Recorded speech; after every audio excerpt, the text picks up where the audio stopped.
দেখুন, দিব্যি দিলে কেউ মারা যায় না, কেননা ব্রহ্মা বিষ্ণু মহেশ্বর যাকে যেই দিনে যতটুকু লিখে রেখেছেন আপনি ততটুকু বাঁচবেন, কিন্তু তার ঊর্জাটাকে আপনি কমাচ্ছেন, তাকে অসুস্থ করছেন না চাইতে।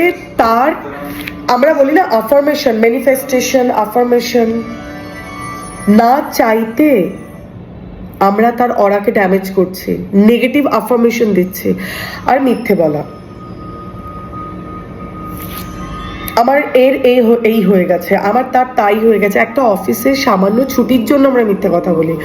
কিছু স্টুডেন্ট তার মা বাবার অসুস্থতা নিয়ে মিথ্যে কথা বলে, আবার তার সাথে ভগবানের সোয়েরও দেয়। আমরাও ছোটবেলায় অনেক দেখেছি এরকম। কিন্তু আমার ঠাম্মা একটা কথা শিখিয়ে দিয়েছিল যে মিথ্যে কথা বললে বা বড়দের বা মা বাবা বা ঠাম্মা কাউকে নিয়ে মিথ্যে কথা বললে সে সত্যি সত্যি মরে যায়। ওই জন্য আমি কোনোদিনও দিব্যি দিতাম না।